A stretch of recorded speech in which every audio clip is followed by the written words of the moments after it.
मैं ये पूछना चाह रहा हूं कि कौन सी चीज है जो मैंने नहीं की जो ये कह रहे हैं, क्या मैं हमला कर दूं हिंदुस्तान पे? मैं समझना चाहता हूं कि ये जब कह रहे हैं पिछले हुकूमत का 2019 में जब कश्मीर का हमला हुआ और हम सब ने देखा कि उसकी रिएक्शन में हमारा वजीर आजम साहब ने उस वक्त कहा कि मैं क्या करूं, आप क्या चाहते हो कि मैं भारत के साथ जंग छेड़ दूं? मैं अगर मेरा अल्फाज आपको गलत लगे आप वो रिकॉर्डिंग देख लें। मैं ये पूछना चाह रहा हूं कि कौन सी चीज है जो मैंने नहीं की जो ये कह रहे हैं, क्या मैं हमला कर दूं हिंदुस्तान पे? मैं समझना चाहता हूं कि ये जब कह रहे हैं कि वजीर आजम साहब ने उठ के कहा कि मैं क्या करूं, आप क्या चाहते हो, मैं जंग छेड़ दूं।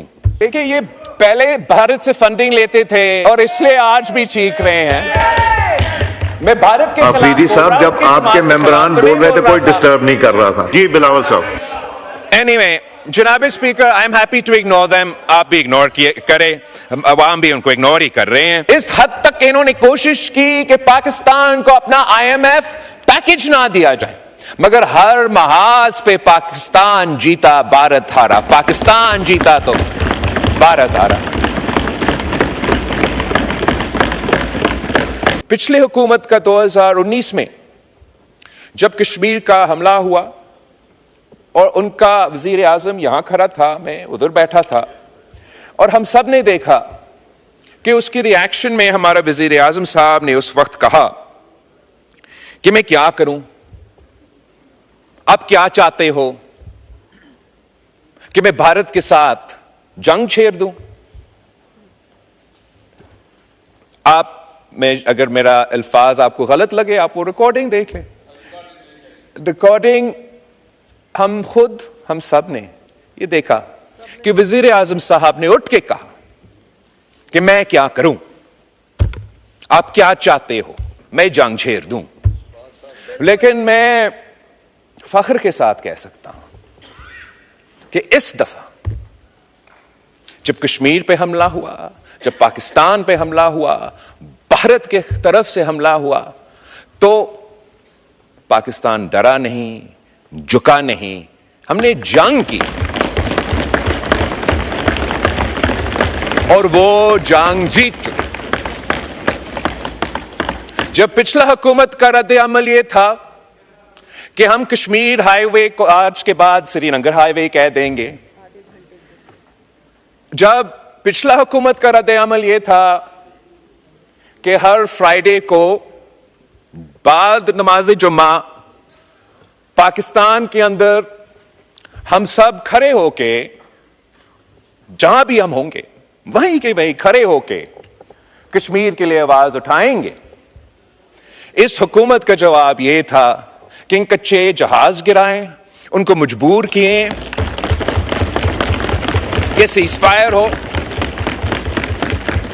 और जो इन खान साहब के हुकूमत के बाद भारत जोर और शोर से कहता था कि कश्मीर हमारा अंदरूनी मामला बन चुका है,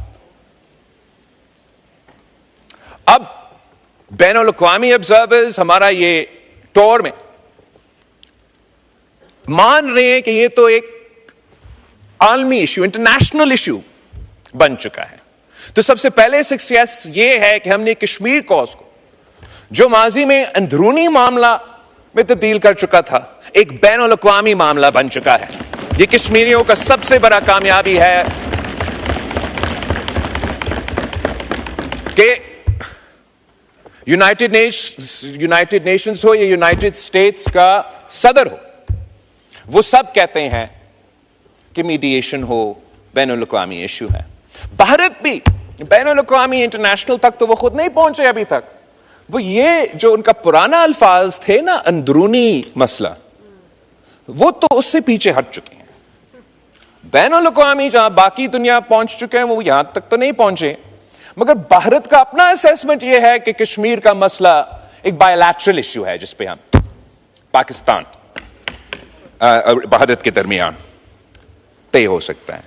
और कश्मीर के हवाले से जनाब स्पीकर, जिस तरीके से जगह जगह, चाहे वो यूनाइटेड नेशंस हो, यूनाइटेड स्टेट्स हो, यूरोपियन यूनियन हो, हर जगह एक ऐसा हमदर्दी है। इसलिए मैं समझता हूं कि दुनिया ये देख रहा है कि जो भी तरीक़ेकार इजराइल ने गजा में इंप्लीमेंट करने की कोशिश की, वैसा ही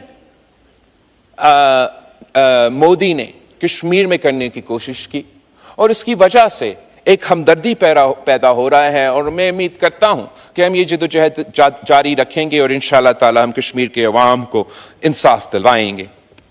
जो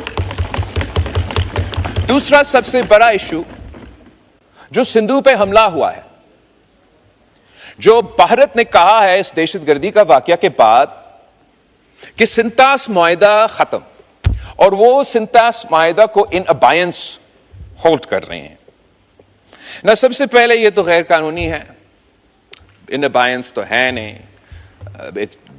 Indus water treaty even today is binding on India and Pakistan. मगर सिर्फ ये धमकी देना कि हम पाकिस्तान का पानी रोकेंगे, सिर्फ धमकी देना, ये धमकी ही यूनाइटेड नेशंस की चार्टर की खिलाफ वर्जी है। ये गैर कानूनी है, ये भारत नहीं कर सकता।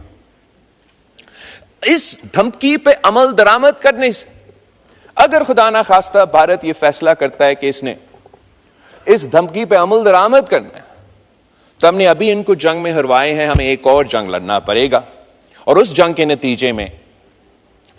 नतीजे में फिर जो 3 दरिया आज भारत के पास है और 3 दरिया पाकिस्तान के पास है, अगर वो हमारे 3 दरिया पे डैम बनाने की कोशिश करते हैं तो हमें फिर जंग लड़ना पड़ेगा। जनाब स्पीकर, वजीर आजम ने पहले से कह दिया है, नेशनल सिक्योरिटी कमेटी ने पहले से कह दिया है कि अगर इन पे अमल दरामद होता है तो हमें जंग लड़ना पड़ेगा।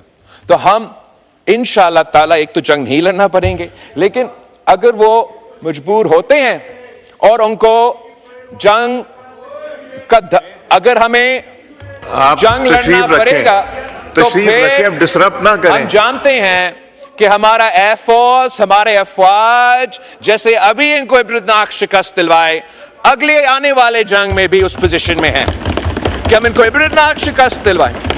तो भारत के सामने 2 ऑप्शंस है जनाब स्पीकर, 2 ऑप्शन। या भारत, देखिए ये पहले भारत से फंडिंग लेते थे और इसलिए आज भी चीख रहे हैं। मैं भारत के अफरीदी साहब, जब आपके मेंबरान बोल रहे थे कोई डिस्टर्ब नहीं कर रहा था। ये don't force me to take action, please don't do that. नहीं जी, बात कीजिए, कोई जरूरत नहीं बात सुनने की। नहीं, आई डोंट नीड टू। जी बिलावल साहब, जहां तक भारत के लिए और मुल्क के अंदर जो भारत के सहूलतकार है उनके लिए 2 ही ऑप्शंस हैं, 2 ही ऑप्शंस। इन्होंने फाटा पे बात नहीं, मैं नहीं बात करने दूं। इनको फाटा पे बात करनी थी, मैंने करने दी। 1 दफा 2 दफा इन्होंने कहा एप्लीकेशन लिख के देनी, फाइनेंस मिनिस्टर साहब से मीटिंग इनकी अरेंज करा दी। अब ये प्रोसीडिंग्स अगर डिसरप्ट कर रहे हैं तो this is very unfortunate and very unethical. जी बिलावल साहब। एनीवे जनाब speaker, I am happy to ignore them. आप भी इग्नोर करें, अवाम भी उनको इग्नोर ही कर रहे हैं।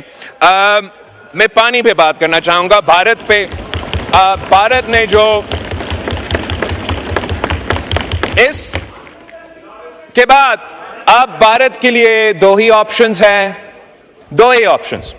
या वो सिंतास मुआहिदा मान ले, इंटरनेशनल कानून के मुताबिक अमल दरामद करे, उनका अवाम का अपना हिस्सा का पानी, हमारा अवाम अपना हिस्सा का पानी। अगर वो नहीं मानते सिंतास मुआहिदा को, डैम और कनाल्स निकालने की कोशिश करेंगे, तो फिर पाकिस्तान जंग करेगी और हम 6 के 6 दरिया के पानी अपने अवाम को दिलवाएंगे।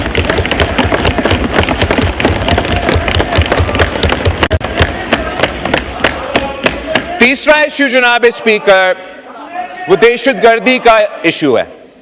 और भारत ने यह कोशिश किया कि दहशतगर्दी का इल्जाम पाकिस्तान पे लगाए और उनका हमला को जस्टिफाई करें। इस मैदान में भी जनाब स्पीकर, मैं फख्र के साथ कह सकता हूं कि भारत हार चुका, पाकिस्तान जीत चुका। भारत का कोशिश ये था कि पाकिस्तान को बाकायदा एक टेररिस्ट स्टेट डिक्लेयर किया जाए। पाकिस्तान का नाम पाकिस्तान नहीं, टेररिस्तान से पुकारा जाए। वो चाह ये रहे थे कि चाहे वो फैटिफ हो, चाहे वो जीएसपी प्लस हो, ये सारे जो फॉर्मूले इन फोरम्स में पाकिस्तान को नुकसान पहुंचाए। इस हद तक इन्होंने कोशिश की कि पाकिस्तान को अपना आईएमएफ पैकेज ना दिया जाए, मगर हर महाज पे पाकिस्तान जीता, भारत हारा, पाकिस्तान जीता तो भारत हारा।